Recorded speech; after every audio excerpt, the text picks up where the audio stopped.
Okaren, ça veut dire « je vous aime » en breton. C'est une marque de soins inspirée par mes grands-parents qui cultivaient le chanvre pour sa tige qui était transformée en papier à Quimperlé. Et nous, notre volonté, c'est vraiment de valoriser l'ensemble de la plante dans notre bien-être. On a 4 gammes. Chaque gamme, c'est un stress de la peau où on apporte une solution grâce au chanvre. Donc, par exemple, dans la gamme de régénération, on va utiliser le CBD, boosté par du procollagène. Dans la gamme d'hydratation, on utilise de l'huile végétale, l'huile essentielle. Dans la gamme de détox, on utilise les terpènes. Et dans la gamme énergie, on utilise les canaflavines. Moi, le chanvre, j'y crois beaucoup parce que je pense que c'est une plante qui peut nous aider à consommer différemment et à produire différemment. Par exemple, nos packs, nos packaging sont en carton de chanvre, qui est un carton qui est beaucoup plus intéressant écologiquement que le carton issu de forêt. On peut l'utiliser aussi bien en alimentaire que sur la peau, pour le bien-être. Et si on parle de médical dans le cannabis également, c'est pas anodin, c'est pas pour rien. Donc c'est une plante qui est passionnante parce qu'on sait qu'on peut changer beaucoup de nos habitudes. On peut remplacer les produits du pétrole, des produits issus de la chimie par ce chanvre-là. Et donc pour nous, c'est un peu le sens de l'histoire. Si tu pars à l'époque napoléonienne, tu prends un bateau, les voiles étaient en chanvre, les cordes étaient en chanvre, le calfeutrage était en chanvre et ils mangeaient du chanvre. Il y avait du chanvre partout, jusque dans les premières voitures, les Forte, qui roulaient au chanvre. Ils vont CBD quoi? Parce que CBD, c'est un acronyme, donc c'est l'acronyme de cannabidiol. On parle aussi de système endocannabinoïde, de cannabinoïdes au sens large. Et tout ça, c'est assez confus dans l'esprit des gens, parce que quand on dit cannabis, on pense simplement THC, on pense récréatif. Donc c'est vrai que le CBD, c'est tout nouveau et il faut répéter inlassablement qu'est-ce que c'est, d'où ça vient.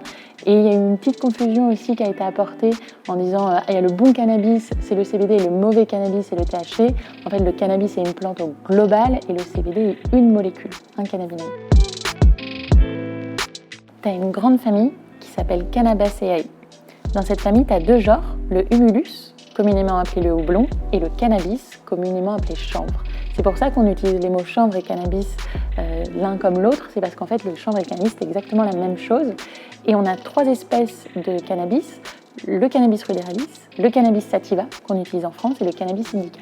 Et dans le cannabis sativa, on a le droit de l'utiliser en France s'il fait partie de la vingtaine de variétés qui sont enregistrées au catalogue, qui contiennent moins de 0,2% de THC dans la fleur. Cette plante, elle a dans sa fleur ce qu'on appelle des cannabinoïdes, des molécules. Elle en a entre 80 et 120. Le plus connu, c'est le THC, tétrahydrocannabinol, qui lui est une molécule qui est psychoactive, donc ça veut dire qu'elle interagit sur notre corps et qui est psychotrope. Et ça veut dire qu'elle perturbe nos sens. Le CBD, lui, qui est un antagoniste, est psychoactif, comme peut être la caféine, comme peut être la théine. Donc il agit sur notre corps, sur notre système nerveux. Par contre, il n'est pas psychotrope, donc il ne perturbe absolument pas nos sens. On peut se comporter exactement comme d'habitude, mais juste peut-être plus relaxé, plus apaisé. Il a des vertus anti-inflammatoires. Donc c'est une molécule qui vient nous aider dans notre quotidien. Alors, le CBD est reconnu pour ses vertus apaisantes, relaxantes. Et il peut lutter contre le stress, restituer les cycles de sommeil. On peut l'utiliser aussi également en médical, pour tout ce qui est lutter contre la douleur ou les spasmes. Il fait partie des molécules qui sont utilisées. Ça fait quelques mois que les gens commencent à découvrir le CBD, donc on est hyper content que tout le monde se mobilise et commence à être attiré par ce cannabinoïde qui est extrêmement puissant, et on espère que dans les quelques semaines, quelques mois à venir, le CBD puisse être accessible de manière libre et de manière contrôlée, encadrée à l'ensemble des consommateurs, et puis potentiellement aussi les autres cannabinoïdes qui ne sont pas psychotropes et qui n'ont pas de raison d'être interdits. On a constitué le syndicat professionnel du chanvre pour s'engager sur 2 champs, le bien-être et le médical. Donc le bien-être, c'est l'alimentation, la cosmétique, les compléments alimentaires et également ce qu'on appelle les e-liquids, puisque c'est des substituts au tabac. Et notre but, c'est vraiment de pouvoir mettre sur le marché des fleurs de chanvre françaises qui soient issues d'une production bio, idéalement, et de donner un cadre réglementaire très clair pour les consommateurs et le plus simple possible.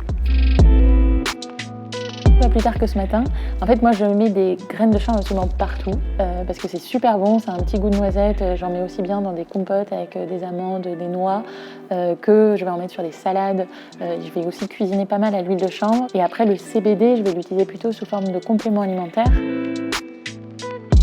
Et moi, je rêve d'une fleur par Cédric Grolet, qui soit une fleur de chanvre avec tous ces cannabinoïdes, tous ces terpènes, pour voir comment est-ce qu'on peut amener le raffinement français dans cette cuisine à travers le chanvre / le cannabis. Je connais pas mal de chefs qui cuisinent le cannabis aux US, mais c'est pas aussi fin que ce que nous, on est capable de faire.